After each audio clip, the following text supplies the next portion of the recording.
Hello नमस्कार मित्रांनो, मी पवन देशपांडे तुमचं आपल्या यूट्यूब चॅनलमध्ये स्वागत करतो. धर्मदाय आयुक्तची भरती ऑलरेडी पडलेली आहे.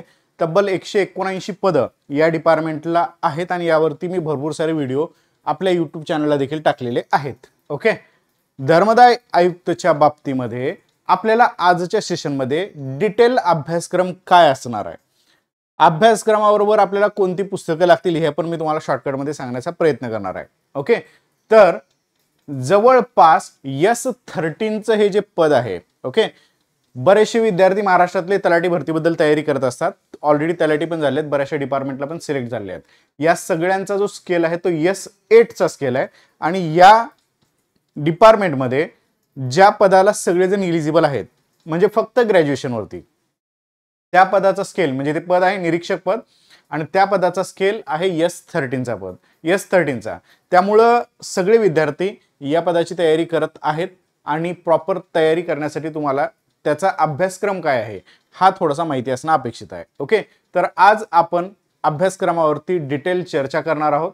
नेमकं मॅथ आहे, रिझनिंग आहे का फक्त रिझनिंग आहे यावरती सुद्धा आपण बोलूयात आणि कमीत कमी वेळेमध्ये जास्तीत जास्त अभ्यास कसा करावा यावरती सुद्धा मी तुम्हाला माहिती सांगणार आहे. ज्या विद्यार्थ्यांचा ऑलरेडी अभ्यास झालेला आहे त्या विद्यार्थ्यांसाठी ही सोन्याची संधी आहे. नव्यानं अभ्यास करणाऱ्या विद्यार्थ्यांसाठी हे एक थोडासा मुश्किल गोष्ट असणार आहे सिलेक्शनसाठी, कारण ऑलरेडी मार्केटमध्ये जे आहेत ते सगळे तगडे प्लेयर आहेत. ओके, आणि त्यांचा अभ्यास ऑलरेडी झालेला आहे.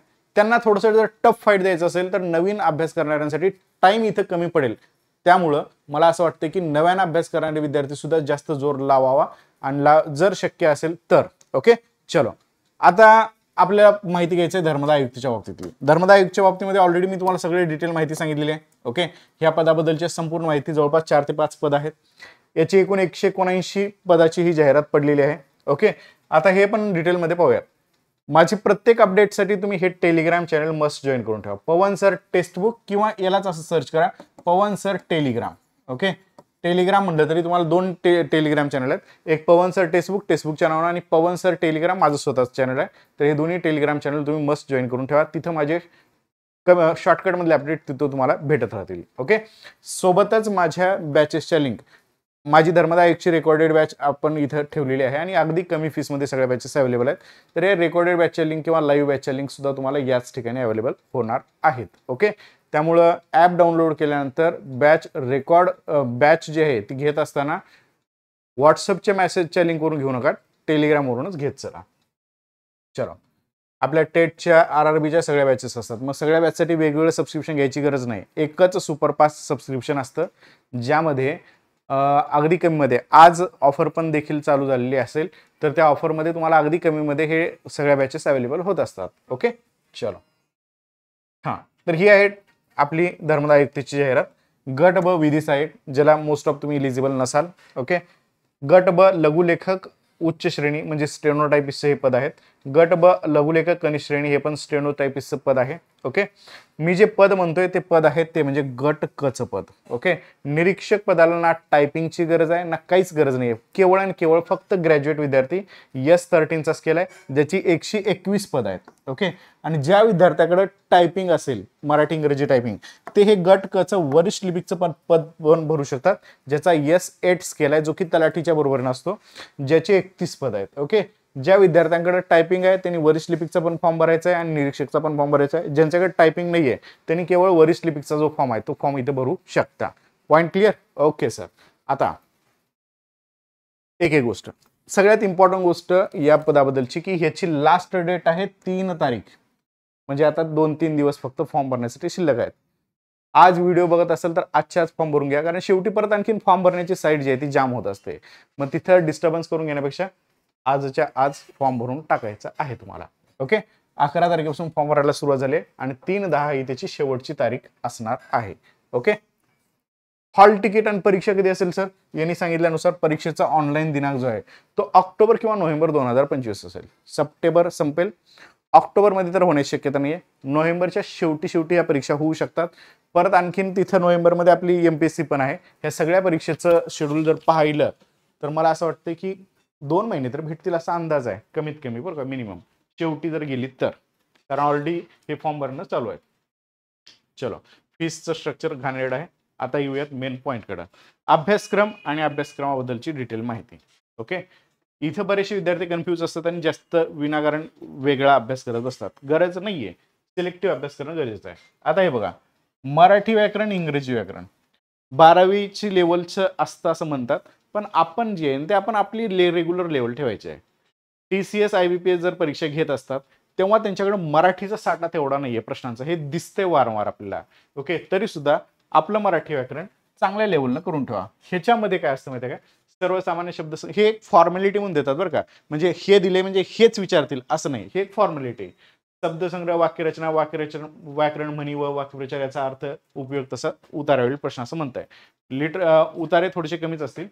म्हणी वाक्यप्रचार, आता हे ज्या कंपन्या आहेत TCS IBPS, हे म्हणी वाक्यप्रचार, वाक्यरचना, शब्दसंग्रह यावरतीच भर यांचा जास्त दिसतो. आणि व्याकरणामधील सुद्धा प्रश्न विचारत असताना एकच पॅटर्न, तोच समाजवरतीच विचारले तर समाजवरचेच प्रश्न, अशाच टाईपचे, म्हणजे डीप मध्ये मराठी व्याकरण हे विचारत असलेले दिसत नाही. ज्या लेवलनं MPSC विचारते ना त्या लेवलच्या मी म्हणेन की 25% लेवल पण यांची मराठी व्याकरणाची नसते. त्यामुळं मराठी व्याकरण तुम्ही थोडंसं व्यवस्थित करा, ह्याच्यात तुम्हाला जास्तीत जास्त मार्क येतात. आणि मेन गोष्ट, तुम्हाला समानार्थी शब्द, विरुद्धार्थी शब्द, त्याचबरोबर त्या ठिकाणी शब्दासाठी पर्यायी शब्द, म्हणी, वाक्यप्रचार यावरती जास्तीत जास्त भर द्यायचा आहे. शेवटच्या टप्प्यामध्ये गेल्यानंतर थोडंसं मराठी व्याकरणच्या शिक्षकांना पण मी सांगेन या पद्धतीचे तुमच्याकडून तयारी करून घ्यायला, आणि शक्य झाल्यास मी सुद्धा यावरती थोडेफार लेक्चर घेईन. माझ्या यूट्यूब चॅनलला, माझं मोठं जे यूट्यूब चॅनल आहे त्याच्यावरती याच्यावर तलाठी भरतीच्या वेळेस मी घेतलेले बरेचसे व्हिडिओ असतील तुम्हाला मराठी व्याकरणच्या वरतीतले. इंग्रजीबद्दल परत TCS IBPS पॅटर्ननुसारच या ठिकाणी इंग्रजी विचारलं जाईल, ज्यामध्ये तुमचे जे तुम्ही वेगवेगळे शब्द आता हॅमर होत असतात तुमच्या डोक्यावरती, जसे की कोणते हॅमर होत असतात की सर पॅरा जंबल, हा जंबल, तो जंबल, असे शब्द जे आहेत ना त्याच टाईपचे हे प्रश्न तुम्हाला असतील. पण मी काय म्हणेन, इंग्रजी व्याकरण करत असताना संपूर्ण इंग्रजी व्याकरण व्यवस्थित करा. आता हे पॅराजम्बल वगैरेचा आधार काय असतो तर तुमचं इंग्रजी ग्रामर असतं, त्यामुळे तुमचं इंग्रजी ग्रामरच परफेक्ट करा, ज्याच्यामध्ये तुमच्या डिग्री असतील, चेंज द व्हॉइस असेल, इतरही टेन्सेस जे असतील हे जास्तीत जास्त परफेक्ट बनवण्याचा प्रयत्न करा. आणि तुमचं ऑलरेडी असेल तर त्याच्यावरती सराव प्रश्न जास्त सॉल्व्ह करा. मी म्हणेन की ह्या दोन विषयाचे मॅक्झिमम PYQ जर तुम्ही सॉल्व्ह केलात तर ते तुम्हाला बेटर असेल, बेस्ट असेल. ओके, मी काय करताय, तलाठी भरतीचे बरेचसे PYQचा संग्रह असलेला एक पुस्तक पण घेऊन येणार आहे. जर परीक्षेच्या आधी ते पुस्तक आलं तर तुम्हाला त्याचा फायदा पण होईल, ज्याच्यामध्ये मी सगळे हे PYQ, सगळे टोटल PYQ आणि त्यासारखेच त्या ठिकाणी काही प्रश्न सुद्धा, MCQ सुद्धा मी त्याच्यात ऍड करणार आहे. ओके, तर ते पुस्तक सरळ सेवेसाठी सर्वांना उपयोगी ठरेल. आता एक इम्पॉर्टंट गोष्ट, आता यांच्यासाठी पुस्तकं कोणते, मराठी यासाठी कोणतेही मार्केटमधलं पुस्तक घ्या, मराठीसाठी कोणतेही पुस्तक चालेल, सोबत मोरा आळंबेचं पुस्तक ठेवा, इंग्रजीसाठी MJ शेख सरांचं पुस्तक ठेवा आणि व्होकॅब व्यवस्थित करून जा. व्होकॅबवरती जास्तीत जास्त भर यांचा असतो. आणि सगळ्यात इम्पॉर्टंट गोष्ट, याचे PYQ 100% करून जायचं तुम्हाला. बुद्धिमापन चाचणी, आता बरेचसे विद्यार्थी कमेंट थ्रू विचारत असतात की सर बुद्धिमापन चाचणी विचारल्या म्हणजे मॅथ नसेल का, असा एक मोस्ट कॉमन क्वेश्चन सगळ्यांचा असतो, मॅथ नसेल का. तर मित्रांनो लक्षात ठेवा, जरी बुद्धिमापन चाचणी परीक्षेमध्ये दिलेली असेल, आता मोस्ट ऑफ परीक्षेमध्ये हेच दिलेलं असतं, बुद्धिमापन चाचणीच म्हणलं जातं, पण त्या ठिकाणी बऱ्याच वेळेस मॅथचे सुद्धा प्रश्न असतात. Point to be noted my Lord, बऱ्याच वेळेस मॅथचे प्रश्न पण असतात. याच्यामध्ये बुद्धिमापन चाचणीमध्ये घुसडतात ते, जसे की सरासरीचे प्रश्न असतील, प्रॉफिट लॉस असेल, शेकडेवारी असेल, हे प्रश्न फक्त एवढा सिलेबस दिल्यानंतर सुद्धा असलेले पाहायला मिळतात. पण लक्षात ठेवा, 25 प्रश्न जर असतील तर जवळपास या ठिकाणी 18 ते 20 प्रश्न हे बुद्धिमापन चाचणीवर असतात. ओके, लक्षात ठेवा, 18 ते 20 प्रश्न. यामुळं मॅथचे ठराविक टॉपिक ज्याचं मी रिव्हिजन करून घेईन तुमच्याकडून, ते टॉपिक मॅथचे व्यवस्थित करून ठेवायचे आहेत. बाकी जास्त डीपमध्ये मॅथ करायची गरज नाही, पण मॅथ करावं लागेल तुम्हाला जरी इथं बुद्धिमत्ता असलं तरी. आणि मॅक्झिमम भर कशावर द्यायचं आहे, बुद्धिमत्तावर द्यायचं आहे. आपलं रेग्युलर 12 वाजता आपण बुद्धिमापन घेतच आहोत, त्यासोबत अजून थोडेसे एक्स्ट्राचे प्रश्न आपण बुद्धिमापनवरती घेऊयात. ओके, चला नेक्स्ट येतो सामान्य ज्ञानचा टॉपिक. सामान्य ज्ञानावरती आता सगळेच विषय येणार आहेत.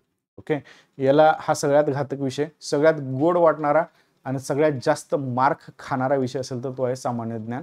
सामान्य ज्ञानावरती तुम्हाला सगळेच विषय व्यवस्थित करावे लागतील आणि हे विषय तुम्हाला परफेक्टच बनवावं लागेल, कारण सर्वात जास्त मार्क तुमचे इथंच जात असतात. ओके, ह्याच्याबद्दल मी जास्त बोलणार नाहीये. इतिहास असेल, भूगोल असेल, राज्यघटना असेल, चालू घडामोडी असेल, सामान्य विज्ञान असेल, हे सगळा भाग हा सामान्य ज्ञानमध्ये विचारला जात असतो. Point clear. तर हा पण भाग व्यवस्थित करून ठेवा जेणेकरून आपल्याला व्यवस्थित हे करता येईल. ओके.